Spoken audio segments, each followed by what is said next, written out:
Եթերում էքսպերտ հաղորդումն է, բարև ձեզ, իմ զրուցակիցն է ճարտարապետ 3D վերակազմող Ռուբեն Սարգսյանը։ Շնորհակալ եմ Ռուբեն հրավերն ընդունելու համար։ Շնորհակալություն հրավերի համար։ Մի հետաքրքիր թեմայի մասին ենք խոսելու այսօր, ոսկե պատմական կառույցների, շինությունների, կերպարների եռաչափ վերակազմման մասին է։ Ինչպես առաջացավ հետաքրքրությունը այս ոլորտի նկատմամբ, պատմական որ ժամանակահատվածին եք հիմնականում անդրադառնում։ Շատ լավ։ Ասեմ այսպես, ես հին աշխարհի մասնագետ եմ, այսինքն զբաղվում եմ հին աշխարհի պատմությամբ, մշակույթով եւ իրականում ոլորտ ասելով ոլորտը ինքը պատմության հնագիտության ոլորտն է։ Այսինքն իմ մասնագիտությունը այդ ոլորտի բաղկացուցիչ մասն է, ոչ թե առանձին, այսպես ասած, ճյուղը, որը շարժվում է առաջ։ Մասնագիտությունը իրականում ամբողջ աշխարհում շատ տարածված է, գուցե Հայաստանում դա դեռևս նորամուծություն է համարվում, բայց իրականում աշխարհում շատ տարածված պրակտիկա է, այսինքն եռաչափ տեխնոլոգիաների միջոցով, ծրագրերի միջոցով պատմական միջավայրը վերադարձնել, թեկուզ թվային տեսքով, վերադարձնել իր նախնական տեսքին, որպեսզի հանրությունը, թե գիտական ոլորտը, թե հասարակ մարդիկ, ովքեր որ գիտությունից հեռու են կամ պատմությունից, հնագիտությունից շատ կարողանան հեշտությամբ, կարճ ժամանակում գաղափար կազմեն պատմությունից, կիրառական արվեստից եւ այլն։ Որ ոլորտում է ավելի շատ կիրառվում կինոյի, գիտության կամ այլ նպատակով։ Դե ընդհանրապես եռաչափ մոդելավորումը բոլորս գիտենք, ինչ ոլորտում ասես կա, չէ։ Եռաչափ մոդելավորմամբ հիմա սկսած, չգիտեմ, զարդերից վերջացրած ռենդերներից, որ հետագայում օրինակ շինարարություն են կատարում, որպեսզի շենքը կառուցեն, չէ։ Այսինքն շենքը կառուցելուց առաջ օրինակ նախագծին ներկայացնեն, ասենք թե շենքը ինչպիսի տեսք է ունենալու հետագայում։ Այսինքն խոսքը այստեղ ոչ թե հենց եռաչափ մոդելավորման հետ է կապված, այսինքն ոչ թե տեխնիկական խնդրի հետ է կապված, այլ տվյալների վերլուծության։ Այսինքն գործը մեծամասամբ կապված է տվյալների վերլուծության հետ։ Դա կլինի օրինակ ճարտարապետական, ճարտարագիտական, այսինքն ինժեներական, հնագիտական, մարդաբանական, այսինքն այդ բոլոր տվյալները, որոնք որ միջգիտակարգային մասնագետները տրամադրում են, տարբեր մասնագետներ ու պատասխանատու են իրանց ոլորտի այդ տեղեկությունների համար, ես հավաքագրում եմ, սինթեզում եմ, վերլուծում եմ եւ դրա հիման վրա 3D-ի միջոցով ստանում եմ այդ վերջնական ապրանքը, որը հենց դառնում է վերակազմությունը։ Այսինքն աղբյուրների ստույգության առումով դու Դա շատ կարևոր է, դա շատ կարևոր է եւ երբ որ դու այդ այսպես ասած վերջնական արդյունքը ունես, դա այդ վերջնական արդյունքը կարաս ներդնես ըստ պահանջի։ Այսինքն դա կարաս, եթե իհարկե կարիք կա դոկումենտալ կամ վավերագրական ու գեղարվեստական ֆիլմի մեջ ներդնես, դա կարաս ներդնես կրթական ոլորտի մեջ, ոնց օրինակ Հայաստանում ասում են տաշած քարը գետնին չի մնա, այսինքն եթե դու լավ բան ես ստեղծել, ինքը հաստատ իր տեղը կգտնի։ Մենք պատմական կերպարներին իհարկե կանդրադառնանք, մինչ այդ խոսենք պատմական շինությունների վերակազմման մասին։ Գործընթացը ինչպես է իրականացվում, փուլ նկարագրեք ավելի հանրամատչելի եղանակով պատկերացնենք։ Դե ամեն ինչ սկսում է իհարկե տեղեկության հավաքագրումից։ Կախված թե քո խնդրոառարկան ինչն է, այսինքն եթե ամրոց է կամ քաղաք է կամ ստույգ օրինակ մի հատ կառույց է կամ մի հատ հնագիտական իր է, դու սկսում ես հավաքել բոլոր հնարավոր տեղեկությունները, ինչ որ դրա հետ կապված կա։ Այսինքն իհարկե մինչև այդ թե հնագետներն են պեղել այդ հնավայրը, թե ճարտարապետներն են պեղված հնավայրը չափագրել, զուգահեռներ տարել հարևան երկրների հետ, վերլուծություններ կատարել։ Դու այդ ամբողջ տեղեկությունները սկսում ես հավաքագրել։ Դա կլինի հատակագիծ, դա կլինի արխիվային լուսանկարներ, որտեվ հիմա հնավայրերի երբ որ մենք գնում ենք, շատ դեպքերում ցավոք հնավայրը այն տեսքին չի, ինչպիսին նա եղել է պեղումների ժամանակ։ Դա կապված է ժամանակի ընթացքում քայքայման հետ, դա կապված է նաև նրա հետ, որտեվ շատ ընդունված գործելավոճ է, երբ հնագետը պեղում է հնավայրը, սակայն չի կարող ապահովել ծածկ կամ ինչ-որ բան, որը կպահպանի իր պեղածը, նա կոնսերվացնում է, նա այսինքն կրկին հողով ծածկում է այդ հատվածը։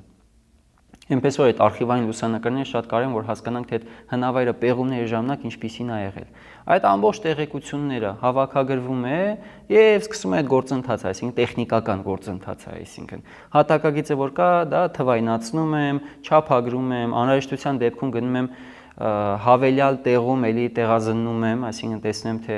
գուցե ինչ-որ մի բան ասենք թե այնպես չի այդ հատակագծում, գուցե անհրաժեշտ կլինի ասենք չշտկել, թե չշտկել։ Այդ ամեն ինչը անելուց հետո արդեն գործը գնում է ամենաբարդին գուցե 3D մոդելավորմանը, բայց 3D մոդելավորմանը ոչ թե բարդ է նա, որտեվ համակարգչի ծրագիրն է դժվար, այլ երբ որ դու սկսում ես 3D մոդելավորել մի այսպես ասած օբյեկտ, դու սկսում ես բոլոր տեղեկությունները այդ օբյեկտի մեջ, այսպես ասած, սնուցել, որպեսզի օբյեկտը վերակառուցվի։ Ու շատ դեպքերում այդ տեղեկությունները, որ տարբեր մասնագետներ տվել են, որ սկսում են ասենց հավաքագրվել, սկսում են հակասել իրար։ Այո, սկսում են հակասել։ Ասենք մի պատ ավելի բարձրական թե մյուս պատը, եթե ինքը ռելիեֆի վրա է, եթե ասենք թե ընդ, չգիտեմ, ասում է շարը 3 շար է, բայց դուրս է գալի 4 շար է, ու սկսում է հակասել, ու դու արդեն այսպես ասած պետքա թե ճշգրտես, թե ինչ որ մեկի կոպիտ ասեմ, պոչը բռնես, այսպես ասած, ու այդ ուղղությամբ գնաս, որպեսզի վերջնական պրոդուկտը ստանաս, որովհետև ցավոք սրտի տեղեկությունը շատ ժամանակավոր երևույթ է, իրականում օրինակ մենք շատերը օրինակ 50 տարի առաջ չեն կարողանա ասեն քաղաքի որ հատվածում ինչ շինություն է եղել։ Շատերս քայլում ենք օրինակ քաղաքով մի կառույց ենք տեսնում ու չգիտենք։ Հիմա ասենք ինքը, չգիտեմ, բնակելի շենք է, բայց մինչև այդ ով է կառուցել այդ կառույցը, ինչի համար է կառուցել, մենք արդեն չենք հիշում։ Օրինակ իմ դպրոցը, ես եղել եմ իմ դպրոցի վերջին շրջանավարտի 2010 թվականին, ինքը վաղուց արդեն հյուրանոցի է վերածված։ Այսինքն ժամանակի ընթացքում սա փոփոխվում է ու մարդիկ այդ ամեն ինչը մոռանում են։ Մնաց վերադառնանք նախաքրիստոնեական 3000 տարի, հա, 3000 տարի հետ գնաց ընդհանրապես համարաբան չկա։ Դա համար շատ բարդ է այդ տվյալների վերլուծությունը։ Իսկ որն է եղել ձեր իրականացրած ամենահետաքրքիր, միևնույն ժամանակ ամենաբարդ նախագծերից մեկը, որը վերաբերում է մեր հայկական պատմական շինության, տարածքի կամ հնավայրի։ Ես իրականում որ աշխատում եմ վերցնել մի քանի հնավայր ցանկալիա նույն ժամանակաշրջանից ու միաժամանակ աշխատել մի քանի հնավայրի վրա։ Ինչի համար, որովհետև քանի որ դրանք նույն ժամանակաշրջանից են, հետևաբար նույն շինարարական տեխնիկան է գործել, նույն գործելավոճը, նույն ճարտարապետությունը, երբ որ դու 3D-ն անում ես, սկսում ես զուգահեռ տանել մյուս հնավայրերի հետ ու միաժամանակ այդ ամեն ինչ աճացնել, այսպես ասած, էլի, եռաչափ վերակազմություն անել։ Թերևս իմ համար ամենահետաքրքիրներից մեկը ես համարում եմ, որ դա Քրիստոսից առաջ 7-րդ դարում կառուցված Թեյշեբայինի ամրոցն է, որը այսօր անվանում են Կարմիր Բլուր, ներկայումս գտնվում է Չարբախի տարածքում, Հրազդան գետի հարևանությամբ եւ կառուցել է Ռուսիա երկրորդ արքան Վանի թագավորության ժամանակաշրջանում եւ ինչու է ինքը հետաքրքիր, որովհետեւ ինքը շատ տեղեկություն ունի։ Այսինքն իմ համար հնավայրը հետաքրքրություն առաջացնում է, եթե ինքը շատ տեղեկություն ունի, որովհետև մենակ տեղեկության հիման վրա դու կարաս 3D անես։ Նորից հստակեցնեմ, որ իմ կատարած աշխատանքը գիտական է, ինքը գեղարվեստական չի։ Այսինքն ես պատը չեմ ներկում ցույց տալի կապույտ կամ կարմիր, որտեվ հա իմ դուրը այդ գալիս է այդ գույնը, կամ ընդդեից ինձ չեմ հորինում։ Այսինքն եթե բավականաչափ տեղեկություն շինության, կառույցի հետ չկա, ես իրան ուղղակի չեմ զբաղվում այդ կառույցով։ Այսինքն ձեր կատարած աշխատանքը փաստահեն է։ Հա, չպետք է հորինված լինի։ Եվ Թեյշեբայինին դրանով Թեյշեբայինի ամրոցը նրանով է լավ, որ լավ է վատ է, վառել են, թշնամիները վառել են եւ դրա պատճառով ինքը պարզապես վառվել փուլ է եկել եւ մնացել է այնպես ինչպիսին նա եղել է, ոնց օրինակ Պոմպեյա կամ Հերկուլանում քաղաքները, չէ՞, որ մենք գիտենք Վեզուվիոս հրաբոխը ժայթքել է եւ Մոխրիտակ Իտալիայում թաղել է այդ երկու քաղաքները։ Ու ամեն ինչ մնացել է այնպես ինչպես որ կար։ Նույնը Թեյշեբայինին է, ոչ թե ուղղակի Վեզուվիոսն է իրան թաղել, այլ թշնամիները այրել են, իսկ ամրոցը եղել է 2 հարկանի, եւ երկրորդ հարկը ամբողջովին փլվելով առաջին հարկի վրա, ինչ որ եղել է առաջին հարկում, մնացել է այնպես, ինչպես որ նա կար։ Եվ այդ առաջին հարկում կան օրինակ պանրի արտադրամասեր, գարաջուր պատրաստելու արտադրամասեր, գարեջուր, գինի, ջուր եւ ձեթ, քունջութի ձեթ պահելու սենյակներ հատուկ կարասային։ Այդ ամեն ինչը ցույց է տալի, թե մեր նախնիները 2700-800 տարի առաջ ինչպես են ապրել, որովհետև մենք որ պատմությունը խոսում ենք, միշտ խոսում ենք արքաներ, արշավեց, գրավեց, սպանեց, մեծ էր, աստվածային էր, արքայից արքա էր եւ այլն եւ այլն։ Մարդկանց մեզ, կոպիտ ասած մեզ, բոլորիս, որովհետև սովորաբար մարդկանց հետաքրքիր է այն պատմական անձինք, ովքեր որ իրան զուգահեռներն են, օրինակ մտածում ես կամ ինչ որ հաջողություններ գրանցել։ Քոպես ապրող մարդն ժամանակ ոնց էր ապրում, ու այդպես բաները մեզ օգնում են ավելի լավ հասկանալ։ Իսկ ինչպիսի հեռանկարներ կան վերակառուցելու ձեր վերակազմած, հա, Թեյշեբայինի ամրոցը նույն։ Եթե արդյունքը լավն է, ինքը կարելի է տարբեր տեղերում ներդնել։ Ընդհանրապես հիմա կարելի ասել փուլային զարգացում է ունեցել, երբ որ ես սկզբից վերակազմություններ կատարում էի եռաչափ, իրանք զուտ կադրեր էին, կադր, այսինքն լուսանկար, որին վրա դու կարող ես նայել ու հասկանաս ինչպիսին է նա եղել։ Հետագայում այդ լուսանկարները ես սկսեցի արդեն վերածել 360 աստիճան լուսանկարների։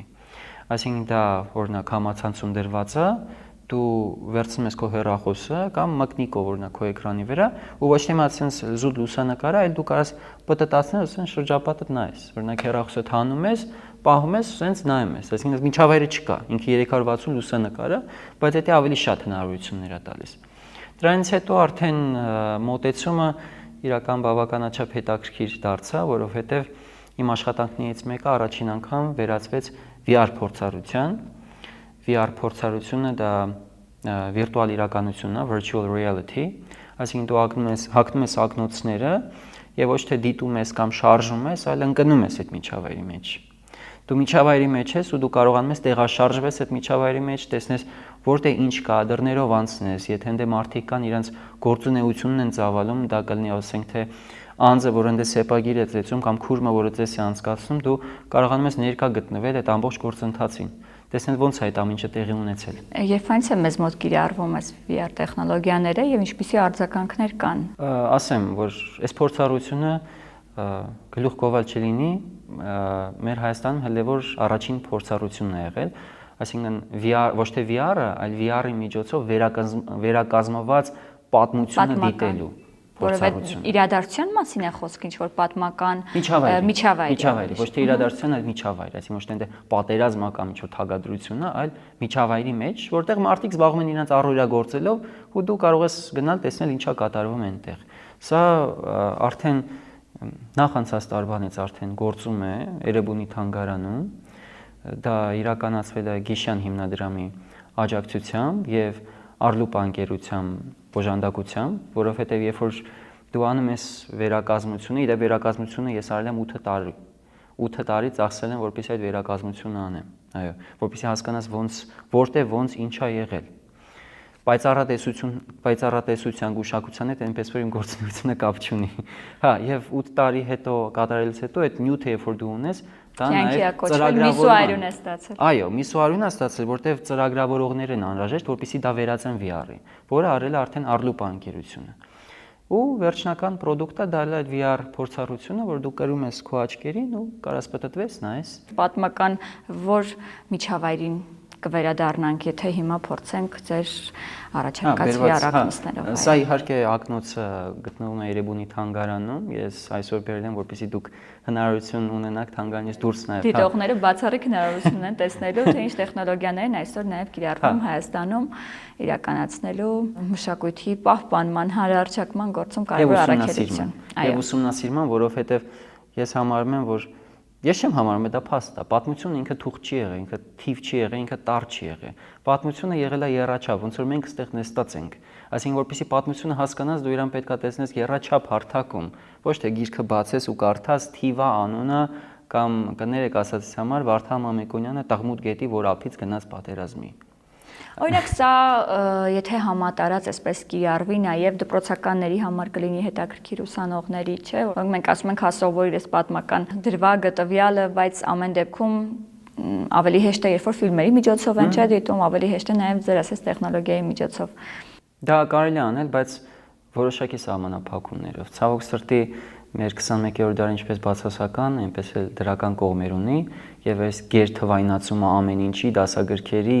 մարդկանց որպես այդպեսին բոլորը շփվում են իրար հետ, երևի արդեն բոլորը միայն թվային ոլորտում եւ կրթական ոլորտ մտցնելը նմանատիպ բան մի քիչ վերապահումներ է պետք։ Ռիսկային է, բայց շատ վտանգավոր չի։ Եվ անհրաժեշտ է ասեմ, որովհետեւ եթե երեխան կամ ոչ միայն երեխան, բոլորս եկեք անկեղծ ասենք, ով ասենք թե կբարձի գիրքը ու կկարդա ասենք թե գրականությունը, թեև դա շատ կարևոր է, եւ մեր 21-րդ դարում, որտեղ բոլորը անընդհատ ինչ-որ մի տեղ շտապում են, ոչ մեկ կարդալու ժամանակ չունի, բոլորը շատ խիստ զբաղված են 21-րդ դարում, բոլորը ինչ-որ ավելի կարճ ժամանակում տեղեկության կլանման կարիք ունեն։ Դրա համար են ներկայումս ասում են reels-երը, չէ՞։ Հիմա ասենք թե երբ որ բլոգերները, ասենք բլոգ են վարում, իրանց մոտ դուք լուսանկարներ չեք գտնի։ Իրանց մոտ sense կարճ ռիլզեր են, ինչ որ տեղեկության մասին, շատ դեպքերում խիստ հանրամատչելի, ժամանակակից տերմինաբանությամբ եւ այլն, որովհետեւ մարդիկ կարողանան հասկանալ։ Հիմա ձեր տեխնոլոգիաների միջոցով ինչքան ժամանակում է հնարավոր դիտել եւ պատկերացում կազմել պատմական տվյալ միջավայրի մասին։ Հա, ստույգ VR-ը, որը ես բերել եմ որպեսզի ձեզ ցուցադրեմ, դա տևում է ընդամենը 8 րոպե։ Երբ որ ասում եմ տևում է 8 րոպե, որովհետև VR փորձառությունը ինքը ունի մեջը նաև ձայն, որը պատմա թե ինչ է տեղի ունենում։ Այսինքն ձայնը վերջանում է 8 րոպեից։ Դու կարող ես ընդ ինչքան ուզում ես մնաս, պտտվես եւ այլն եւ այլն։ Ում ցույց տվեք ինչպես օգտվել այս գործիքներից, սարքից։ Խնդրեմ։ Սա կարող եք կրել։ Ահա։ Ձախ ձեռքով վերցնում ենք joystick-ը։ Տեսնում եք դե միջավայր։ Այո, տեսնում եմ, ես տեղափոխվեցի Էրեբունի ամրոց։ Էրեբունի ամրոց, փաստորեն։ Էրեբունի ամրոցի բակերից մեկն է ձեր առջև։ Ողջ Էրեբունի ամրոցը չի։ Դուք հիմա գտնում եք Էրեբունի ամրոցի մի տաճարը, որը կառուցել է Արգիշտի արքան։ Հետ եմ գնում այժմ, որպեսզի ամրոցը տեսնեմ ամբողջական պատկերում, հետո կարող են չէ ներս մտնել։ Իհարկե։ Երևանի ամրոցը սկսել են պեղել 1950-ական թվականներից, առ այսօր պեղումներ անցկացվում է եւ նոր տվյալներ է բացահայտվում, եւ այն ինչ որ դուք ձեր առջև տեսնում եք, դա այն հատվածն են վերակազմել, որը բավականաչափ տեղեկություն ունի, որպեսզի ճշգրիտ վերակազմություն անել, գոնե մաքսիմալ ճշգրիտ։ Ընդհանրապես դուք հիմա գտնվում եք մի տաճարի ներքին բակում, տաճարը կառուցել է Արգիշտի առաջինը 782 թվականին Քրիստոսից առաջ։ Երևանի ամրոցի ներսում, այդ կապույտ կառույցը, որ դուք տեսնում եք։ Եվ ինչու է կապույտ ներկվել, տեսակետ կա, որ կապույտ գույնը ինքը խորհրդանշում էր երկինքը եւ երկինքը այնտեղն էր, որտեղ համարում էին, որ ապրում էին աստվածները եւ այսօր համարում են, որ ապրում է Աստված, եւ դրա համար տաճարը, որպես Աստծոտուն ներկում են կապույտ գույնի։ Եվ դիմացը, որ դուք տեսնում եք, ամբողջ գետաքարերով սալարկված ներքին բակի հատակն է, տեսնում եք հատակը գետաքարերով։ Եվ այդտեղ երկու տղամարդ այնտեղ սեպերն են փորագրում տաճարի հիմնադրման, տաճարի դիմացի հատվածում դռան աչուձախ կողմերում։ Եվ հիմա որ վերցանում ենք, ինչ է գրված սեպագիրի արձանագրությունում։ Այդտեղ գրված է, որ Աստված Իուբշային,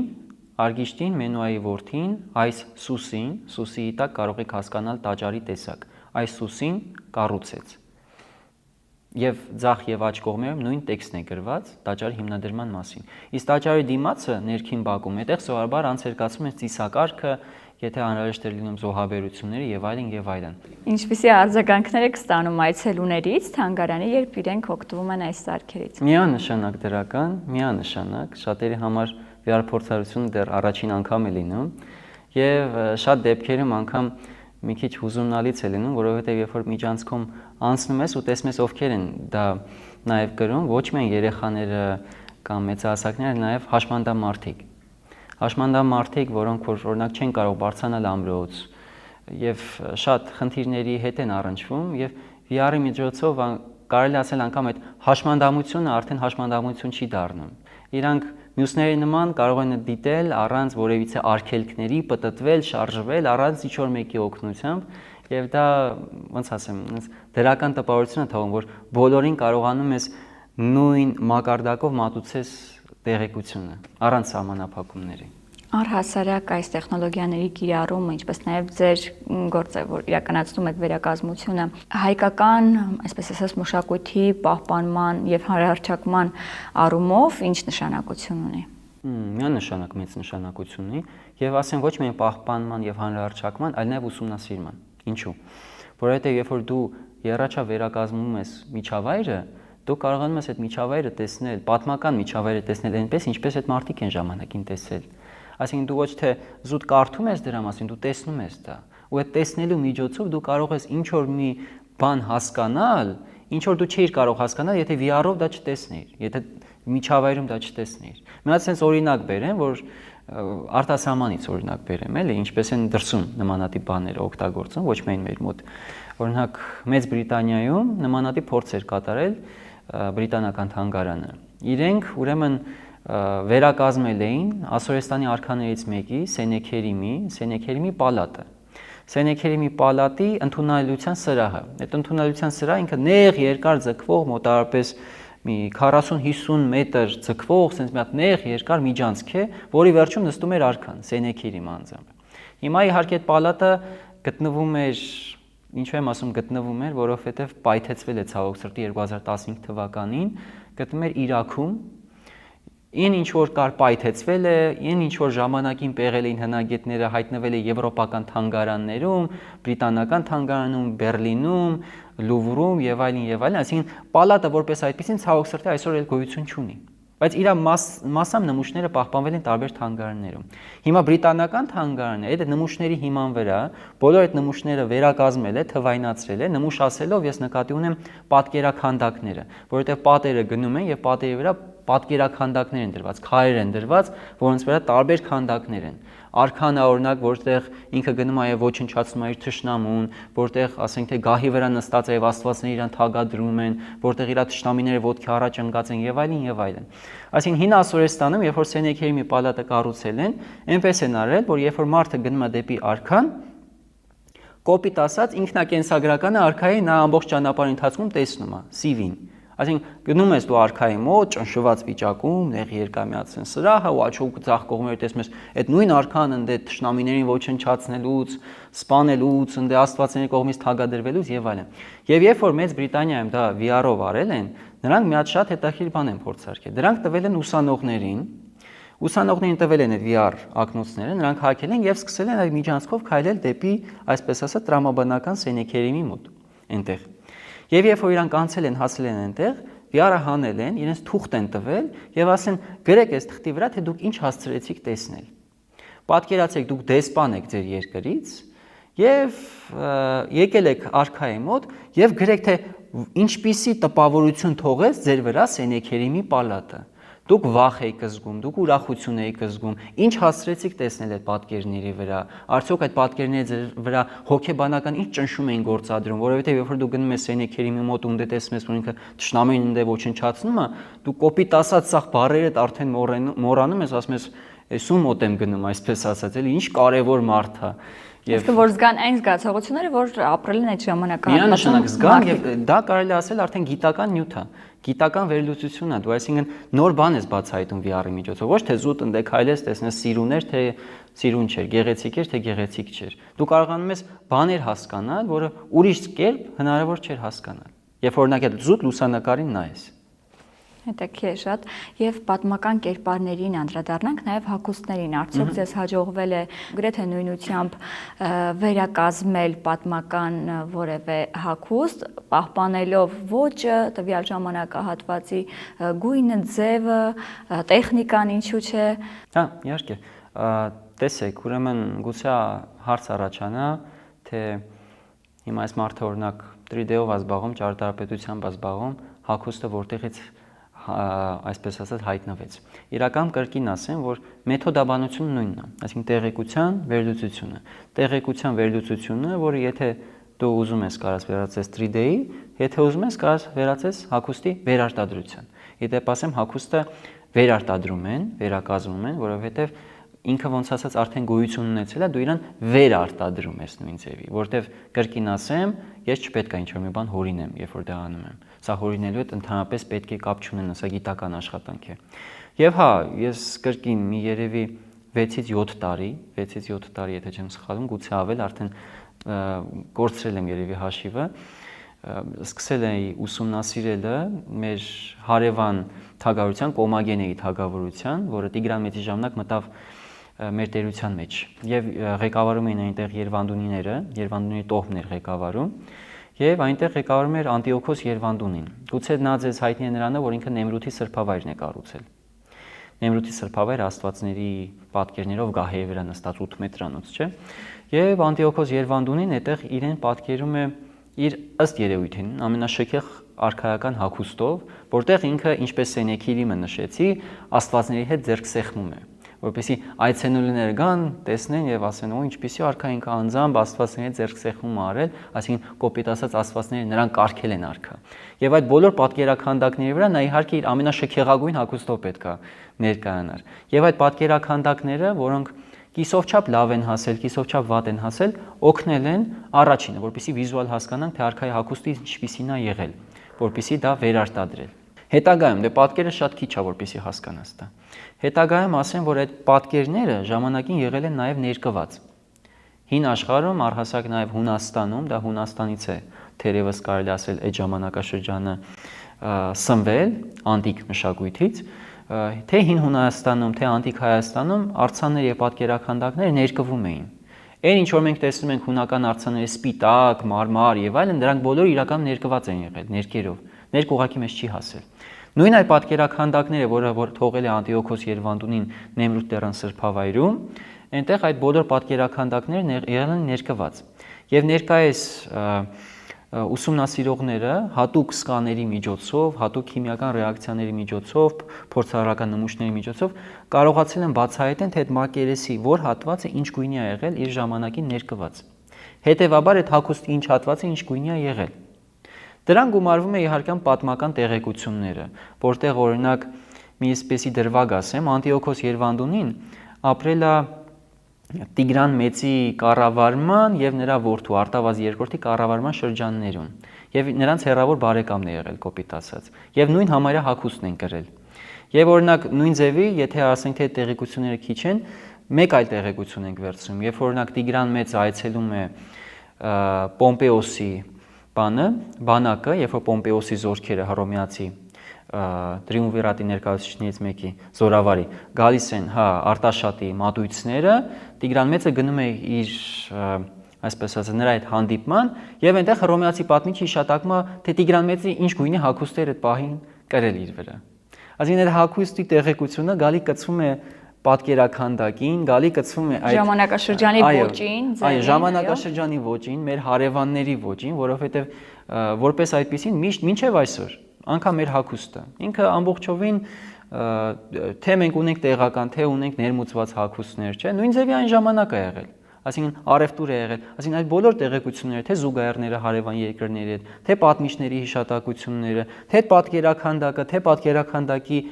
ժամանակին եղած ներկի գույնը, բոլորը կցվում են իրար հետ եւ արդեն այդ տեղեկությունը արդեն պրակտիկ ձեռքի աշխատանքի միջոցով դա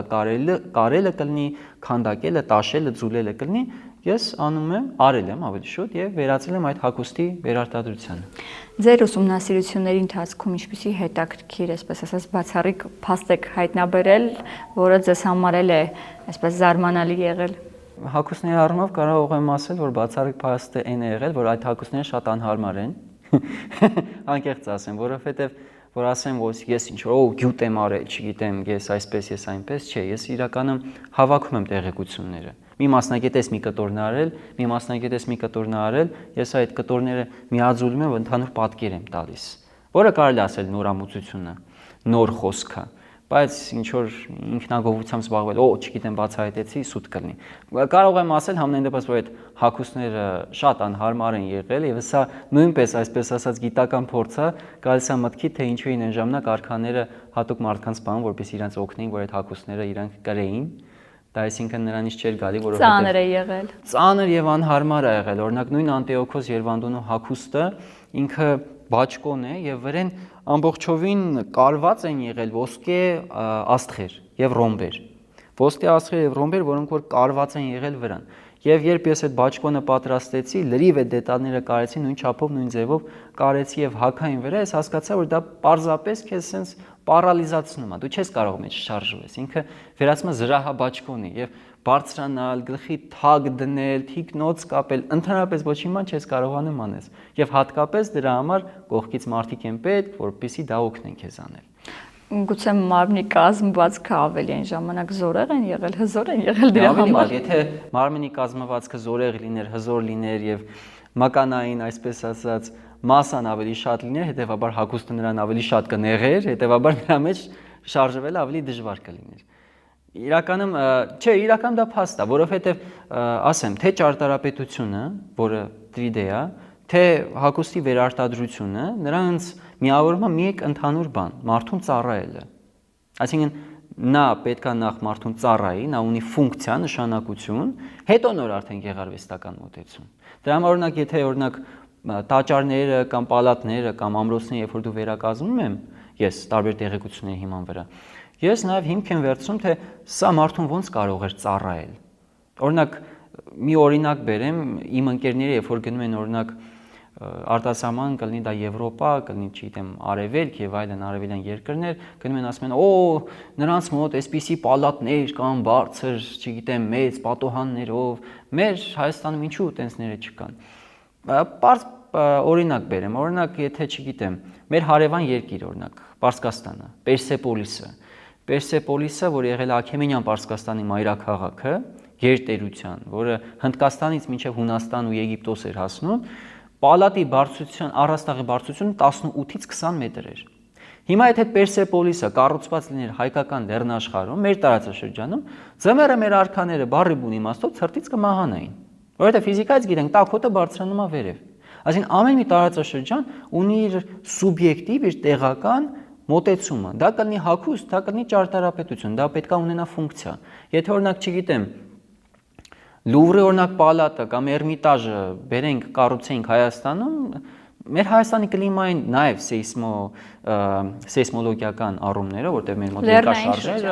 այսինքն այո, տեղանքն է թելադրում, թե քո ճարտարապետությունը ինչպիսին պետք է լինի։ Նույն ձևի հագուստը։ Օրինակ Տիգրան Մեծի ժամանակ, նրա պապ Արտաշես առաջինի ժամանակ, նրա որդի Արտավազ երկրորդի ժամանակ մեր երկրում շատ մեծ ծաղկում ունեցավ հունական մշակույթը, արևմտյան մշակույթը, որ կոչվում է Անտիկ Հայաստան։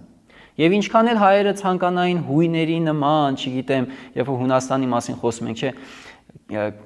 կիսամեր, կարծանները, ինչ որ տոգաները կախված եւ դիադեմաները, երբ որ մեր մոտ գար ցրտաշունչ ձմեռը, տոգաները մեզ չէին փրկի։ Հետևաբար գալիս է նաև այստեղ նշանակությունը եւ ֆունկցիան եւ հագուստը, որը պետքա ծառայի մարդուն, դա ունի։ Ինչքան էլ դա ոգեշնչված լիներ արևմուտքից, նա չէր կարող ամբողջովին կրկնել արևմտյան հունական ոճը, որովհետեւ դա պետքա բախվեր տեղական խնդիրներին։ Ռուբեն, իսկ ընդհանուր առմամբ քննադատության արժանանում եք դուք, երբ որ ներկայացնում եք ինչ-որ պատմական կերպար, պատմական կառույցա վերակազմում եք, որովհետև գիտական հանրության շրջանում միշտ չէ որ միանշանակ է ընդունվում։ Իրական գիտական հանրության շրջանում հենց այսպես ասեմ, քննադատությունը մի քիչ կոպիտ բառ է, ուղղորդում։ Գիտական հանրությունը, որովհետև գիտական հանրությունը հասկանում է, որ պատմությունը, որը կա, այսինքն այն տրիդեն, որը ես անում եմ, գուցե ինքը վերջնական չի, բայց ինքը հետագայում կհամալրվի։ Երբ որ նոր տեղեկություններ կան, ինքը կհամալրվի, այսինքն ավելի կհագենա։ Դրա համար ես չեմ ցանկանում ստեղծել հորինել ինձ ինչ-որ մի բան, որպեսզի հետագայում ինձ եթե ինչ-որ մեկը գա, մի հատ իմ սխալները ուղղի նոր գնա առաջ։ Գիտական հանրությունը այնպես որ այդ առումով շատ բարյացակամ է, նա, այսինքն եթե ուզում է, որ քո աշխատանքը լավ լինի, իսկ նա ուզում է, որ քո աշխատանքը լավ լինի, որովհետև գիտական հանրությունը բոլորս նույն նպատակին ենք ծառայում։ Եվ նրանք ուղղորդում են, որովհետև ես չեմ կարող բոլոր մասնագետների մասնագիտության համար պատասխանատու լինեմ, ինչպես ասացի, ես տարբեր մասնագետների միջգիտակարգային տեղեկություններ եմ հավաքում եւ իրենց հետ եմ ես քննարկում, որպեսզի վերջնական պրոդուկտը ստանամ։ Այնպես որ գիտական հանրության առումով ոչ մի խնդիր չկա, մենք բոլորս իրար այսպես ասած օգնում ենք, որպեսզի բոլորս առաջ գնանք։ Հանրության առումով է պետք է ասեմ, որ չկա, բայց մի կողմից դա վատ է, որ չկա, որովհետև 21-րդ դարում հատկապես ոչ վաղ անցյալում հայտնվել է մի այսպիսի թե լավ թե վատ բան, արհեստական բանականությունը։ Արհեստական բանականությունը միանշանակ ոչ, որովհետև արհեստական բանականությունը առայժմ համենայն դեպս, երբ որ դու իրան ասում ես, օրինակ գեներացրա, չգիտեմ, ինչ որ պատկեր, ու ինքը մոնղոլ թաթարական ինչ-որ հագուստով ինքը բարձրային դրա համար է ինքը կոչվում արհեստական բանականություն, արհեստական է։ Նա մեր նման մարդկային բանականություն չէ։ Եվ նա գեներացնում է մի նկար, որ շատ գեղեցիկ է, բայց իրականությանը կապ չունի։ Եվ հանրությունը, որը կապ չունի գիտության եւ հնագիտության հետ, նա չի տարբերում, դա ճիշտ է թե սխալ է, եւ տարածում է։ Մեկը տարածեց, 4-ը տարածեց, 80-ը տարածեց, հայտնվեց մի 6 բլոգերների բանում եւ դա արդեն մատուցվում է հանրությանը որպես գիտական փաստ։ Եվ շատ դժվար է այդ մարդկանց մեջից հանել, ասել գիտես, դա իրականության հետ կապ չունի։ Այնպես որ հանրության կողմից քննադատության չէ, շատ դեպքերում գիտեք ինչն է լինում, որ իհարկե շատ պարզ է եւ շատ ողջունելի է, հատկապես երբ որ VR-ը նայում են կամ հագուստը տեսնում են, միակ արտահայտություն կա, որը մի 60% ասում են, որտեղից սա գիտեք։ Շատ պարզ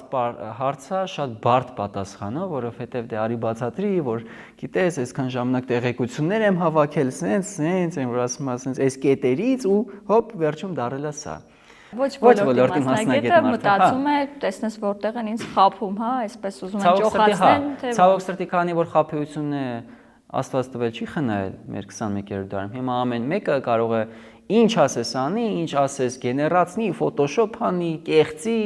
բան անի եւ մարդկանց մեջ այդ հավատը, որ ինչ որ տեսնում ես, սա արժանահավատ է եւ գիտական հիմնավորում ունի, քչանում է։ Իսկ երբեմն լինում է ձեզ մոտ հիասթափություն, երբ որ տեսնում եք դուք տարիներով աշխատել եք, հա, տասնամյակ մի, այսպես մի կերպարի վրա կամ մի պատմական շինության վերակազմման վրա ու տեսնում եք ինչ որ մեկ այնտեղ ձեր ասած արհեստական վարկանության միջոցով կամ այլ տեխնոլոգիաներ կիրառելով ստեղծել է այսպես կեղծված մի տարբերակ, որը ավելի լայն տարածում է ստացել։ Անկեղծ ասեմ, ինչ որ մի պահի, երբ որ արհեստական բանականությունը նոր հայտնվեց, ինչ որ մի պահի գուցե մի քանի օր այդպիսի զգացում ունեցել եմ, բայց կրկին ասեմ, որ չէ, որովհետև նորից Հայաստանում տարածված մեր իրականության մեջ տարածված արտահայտությունը տաշած քարը գետնին չի մնա։ Երբ որ քո աշխատանքը իսկապես ճիշտ է կատարված, որովհետև երբ որ մարդիկ զուտ ուղակի նկարներ են նայում, դա մի բան է, բայց երբ որ մարդը իսկապես ուզում է հասկանալ, թե իրականությունը ոնց է եղել, որովհետև իմ աշխատանքները տպագրվում են թե հանրամատչելի գրքերում, գիտահանրամատչելի իհարկե, թե հոդվածներում գիտական, թե տարբեր գիտական հաստատություններում, ուրախ կլինեմ ասել, որ ասենք թե այդ գիտական արված վերակազմությունները հայտնվել են օրինակ աշխարհացույցում։ Մեր համալսարաններում, թերևս բոլոր համալսարաններում դասախոսներն ու դասատուները կիրառում են այդ 3D-ները, որպեսզի ցույց տան։ Այսինքն դու չես կարող պայքարես մի բանի դեմ, որ միևնույնն է շատ տարածում ունի։ Դու ուղղակի պետք է ալտերնատիվ տաս եւ մարդուն թույլ տաս, որ ինքը որոշի գնա այն սիրուն գեներացված նկարի հետևից, թե փաստայինի։ Եվ դրա համար ես փորձում եմ նաև, երբ որ ես վերակազմում եմ, ես նաև փորձում եմ նրան ոչ միայն sense 4 ակադեմիական ինչ որ sense 3D անեմ, այլ որոշակի ինչ որ գեղարվեստական բան տամ։ Այսինքն եթե օրինակ միջավայրը վերակազմել եմ, հիմա անդե կարողա երկու սափոր, դրոշ, բան դնեմ, զուտ նրա համար որպեսզի մի քիչ գոնե sense գեղարվեստական տեսք է ստանա, որպեսզի նրանց գրավի։ Այնպես որ վատատես լինելու եւ հիասթափվելու կարիք չկա, որովհետեւ մարդը, որ միևնույնն է ցանկանում է ճշմարտությունը տեսնի, նա կգտնի եւ կփորփրի եւ կգտնի։ Եթե հնարավոր լիներ վերակառուցել որևէ պատմական հնավայր կամ ամրոց շինություն, որը դուք վերակազմել եք կամ մտադիր եք վերակազմել, որը դա կլիներ։ Իրականում վերակառուցել, հա, այսպես ասած։ Իրականում վերականգնել, վերակառուցել։ Կարող է իմ պատասխանը մի քիչ շոկային լինի, բայց ոչ մեկը։ Ոչ մեկը ասեմ ինչու։ Որովհետև կրկին ասեմ, ես զբաղվում եմ հին աշխարհի շրջանով եւ հին աշխարհից մեզ հասած այն ինչ որ ես վերակազմում եմ, դա այն հնավայրերն են, որոնցից բավականաչափ տեղեկություն չի մնացել, որպեսզի իրենց վերակառուցեն։ Վերակառուցում են այն հնավայրերի այն կառույցներն են վերակառուցում, որոնցից բավականաչափ նյութ է մնացել։ Օրինակ քարերի մեծ մասը տեղում է մնացել։ Օրինակ Գառնու տաճարը հիանալի օրինակ չէ։ Նա փուլ է եկել, բայց հետագայում երբ որ նրան սկսել են վերակառուցել, քարերի մեծ մասը 80%-ից ավելը եղել է եւ այդ գոյություն ունեցող քարերով իրանք վերակառուցել են։ Եթե մենք օրինակ վերցնենք, չգիտեմ, Թեյշեբայինին կամ Էրեբունին վերակառուցենք, նա կկորցնի իր պատմական նշանակությունը։ Եվ շատ կարևոր է պատմական միջավայրը պահել։ Եթե օրինակ Հռոմ այցելում ենք, Հռոմի կենտրոնական ֆորում Ռոմանում, այսինքն կենտրոնական հրապարակ են նախնական որ կա, այնտեղ որ տեսնում ենք, ընդ թե պալատ, թե տաճարը, թե սենատի նստելավայրը, բազիլիկաները կան, որոնք որ տեսնում ես երկու սյունա կանգնած խարիսխներն են եւ համարյա ոչ մի բան չկա։ Բայց այնպես չի, որ նրանք չգիտեն ինչպիսին է դա եղել, որտեղ շատ տեղեկություն կա, որպեսզի դա վերակառուցեն, բայց չեն վերակառուցում։ Որպես այդ պատմական միջավայրը պատմական շունչը մնա, թե չէ ինքը կվերածվի, կներեք ասած համար Դիսնեյլենդի։ Մի բան է, եթե դու օրինակ նույն ձևի գնաս 0 ինչ որ կետում նույն ձևի վերակառուցես, բայց կրկնօրինակ ես, այո, կրկնօրինակ ես։ Բայց պատմական միջավայրը պետք է մնա պատմական միջավայր, առանց խաթարելու, որպեսզի մարդը գա տեսնի, որ դա իսկապես հնավայր է։ Իսկ 21-րդ դարը բարեբախտաբար մեզ թույլ է տալիս թվային սարքավորումներով, VR-ով եւ այլն այդ ամեն ինչը տեսնել առանց հենց միջավայրին վնաս պատճառելու, որովհետեւ երբ որ դու իրան վերակառուցում ես, դու բարի բուն իմաստով իրան վնաս ես պատճառում։ Ուրիշ բան է, երբ որ դու այդ միջավայրը պետքա բարեկարգես, պետքա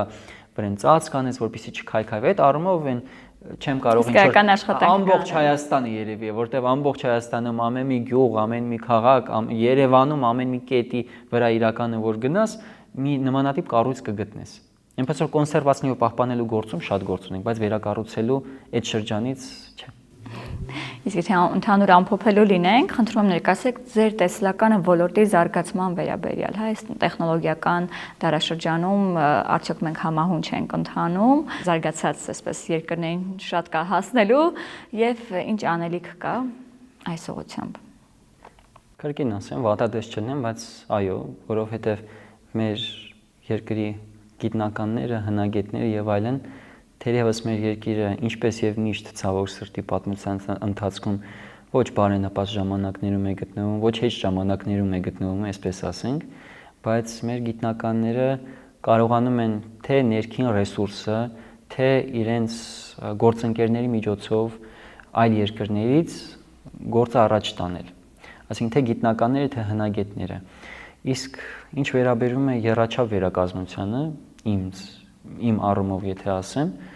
ցավոք սրտի այս պահի դրությամբ որպես այդպեսին զբաղվում եմ ես սրանով եւ նաեւ իհարկե կա Հայաստանի ճարտարապետություն ուսումնասիրող հիմնադրամը, որոնք որ զբաղվում են մեծապես արևմտյան Հայաստանի հուշարձաններով, որոնք որ նրանք ավելի վտանգված են։ Եվ նրանց աշխատելավոճը, նրանք իհարկե մեծ թիմ են իրենցից ներկայացնում, հայկական ճարտարապետություն ուսումնասիրող հիմնադրամը, եւ նրանց շարքում է նաեւ Պարքև Ֆրանկյանը, որը զբաղվում է եռաչափ վիզուալիզացիայով վերակազմությամբ։ Իմ պարագայում կոպիտ ասած այդ ամբողջ ծանրաբեռնվածությունը թիմային մենակ իմ վրա է, որովհետեւ ես զբաղվում եմ թե տեղեկությունների սինթեզմամբ, թե 3D մոդելավորմամբ,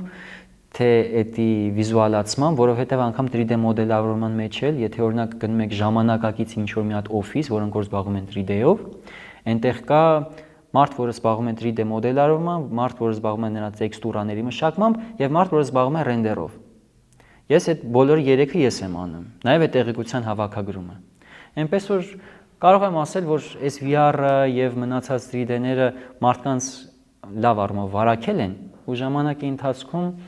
շատ ավելի մեծ թափով առաջ կգնանք։ Բայց որ ասեմ, որ ինչ որ այսպես ասած լճայինացման վիճակում է եւ անհույս վիճակում է, չէ, այդպես չի։ Միշտ աշխատելու տեղ կա։ Այնպես որ գնում ենք դեպի պայծառ ապագա։ Շնորհակալ եմ լավատեսական խոսքերի, բովանդակալից զրույցի եւ հանրամատչելի տեղեկատվության համար։ Շնորհակալ եմ, փորձեցի։